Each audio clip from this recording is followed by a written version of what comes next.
tell us about our disaster recovery team. We're excited to introduce this team. It's been in existence for 31 years. We've had the privilege of working with many.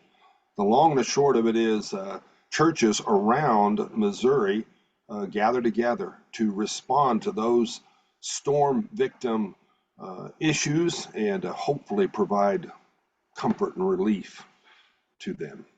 Okay, now tell us about what sort of efforts do you, I mean, obviously you're not a first responder, so what sort of things does the team get involved in when they're called or they go to a site? Generally, we don't show up on the site for 3 or 4 days. We want to give the area time to stabilize. We don't want to be in their way. We always require an invitation. So in other words, the appropriate folks, whoever is in charge of that, understands what we do and how we can help, and then actually invites us to the site. We don't want to be in the way. And so generally, once we've isolated the needs and have that invitation, we send out a notice to our members, those that have helped, that have indicated they'd like to be a part of this disaster response team. I just used wrong word, disaster recovery team. We're not responders, but and then we understand at any given time, there's a lot of people on that list. We understand at any given time that folks are busy, have commitments going on. We generally have, depending on the nature of the storm, how bad it is, etc. We usually have 10 to 50% response, folks that want to come and be a part of that effort. But in order to make that happen properly, we need training. So this Saturday we're training at Nevada, at the Nevada Free Will Baptist Church. Their address is 1030 South Clay Street. And we're training on several things. We're training on team leadership, on the appropriate response, how to use a chainsaw, how to scout and work with the victims in order to organize our efforts. The disaster team always provides the food, fuel, and shelter for our volunteers. So those that are trained and ready to go, we make sure that they're not out any expense. And the reason for that is we have a number of donors that can't go, but over the years have seen what we're doing and freely help us to support and provide for the shelter, so the volunteers have some place to go, have something to eat, and of course have top-notch equipment in order to get the job done. Yeah. So there's because of that, it's the gifts of the donors. It's pretty much a self-sustaining ministry, isn't it? It absolutely is, and just by the grace of God. I mean, it's just been amazing. We've always been fortunate to never have to worry about that. There's always monies available. On some of our storms, believe it or not, it takes thousands of dollars to activate, to get all the equipment. Over the years, we've grown to where we have a number of heavy equipment pieces that facilitate the process. I can't hardly believe that when we started, we were dragging limbs to the curb, and now I guess I've gotten old and lazy, but we have machines that do that. So but anyway, there's a need for volunteers at all capacities, whether it's coming and putting your arm around the victim and just standing and praying with them, or whether it's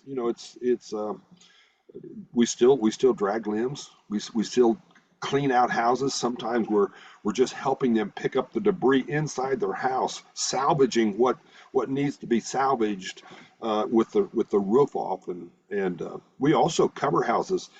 There's been many times when we showed up on the scene and just covered. We had one in particular. There was 42 houses that took the roof off right on the line, and we just walked down the line and covered every one of them. So it's the needs vary, and we try to be responsive to whatever the need is. Well, tell me a little bit about kind of the ministry that happens as a result of you guys being there and helping these folks. We love to, of course, we all stay together, and so that gives us sweet fellowship, and then we divide up in teams in the morning, depending on the scouting and what's going on. But we always ask them the question, the teams, why are we there? And of course, well, we're there to help carry the couch out, or we're there to cut a tree off the house or whatever. And I said, no, no, that's not it. Why are we there? And of course, those that have been with us for a while respond. We're there to pray with them, to get on the property and to help clean the house or drag limbs is just an excuse. We just want to be there to love on them and to share with them, and of course to pray with them when we're done, because they're in a very difficult time. And sometimes we underestimate that. If you haven't experienced personally, a tornado ripping your roof off, or a hurricane, devastating effects of 12 hours of pummeling, it can be a very traumatic event. And so many times they not only want the prayer, but they want us to wait and let me go get grandma, or would you pray for my son, or whatever the need is. And that's why we're there. So That's right. thank you for that question. Yeah, that's good. So what is your vision? How do you see this working in our state association with Missouri Free Baptist Churches? What would be if you had the team or the ministry that you would like to see us have, what would it look like?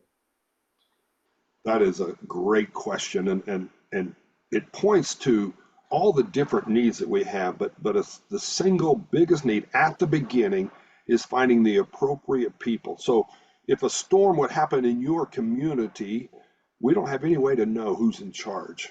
And so we are strategically trying to develop especially our state. Now we travel to other states, and we actually cooperate with other groups that are doing exactly the same thing we are. But we're weak in that if we can't get into your community, if we can't find the appropriate person, then we can't go. We don't have the invitation. We don't want to be in the way.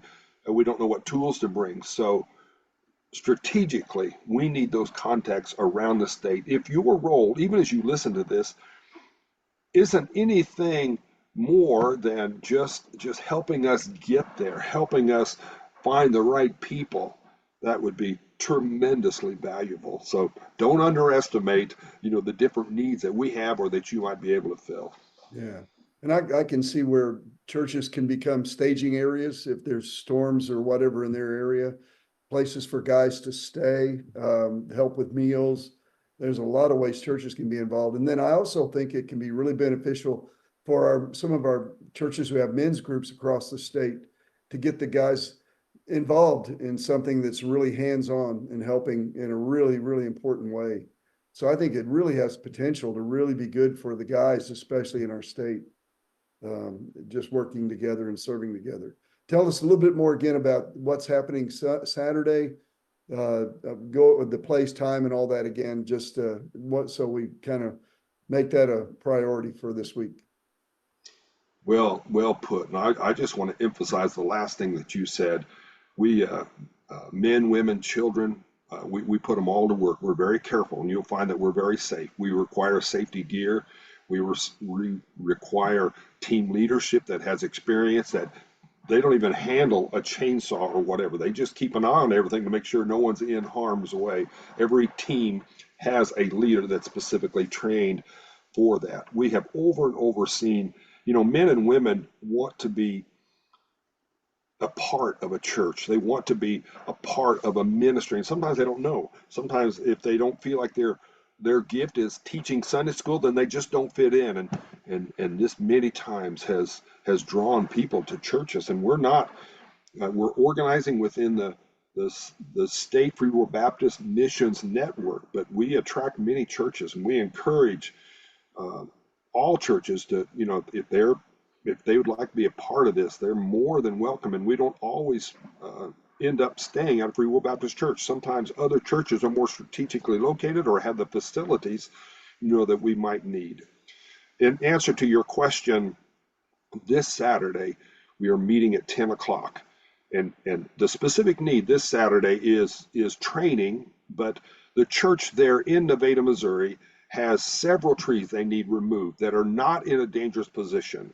They're out. They have about 10 acres, I think, if I remember, but they have several acres there that we can take the trees down and practice on different saw bucking, saw cutting, uh, brush cutting, whatever, and get a lot of just good hands-on experience and get folks certified so they're ready. We've already had a number of storms. We've responded to 2 storms already this year. We're anticipating several more, in these next 60 days or so as we go through this storm season. So we want our guys to be trained. So 10 o'clock to 1 o'clock, we're going to train for about 2.5 hours, give or take, and then then we're going to break and just stuff all the pizza we can in our volunteers and send them home. So, Sounds good. Well, thank you, David. And we appreciate the ministry that you have. And you guys in Dallas County have been doing this for a long time, and we're glad to be a part of it now. And so we do want to encourage our guys, if you'd like to be involved in this, contact David or myself. We'll kind of direct you where you need to be. But we're really excited about it and looking forward to how God uses this. And hey, thanks for spending the time with me this morning. thank you, Steve. I love the work you're doing. Keep up the great work.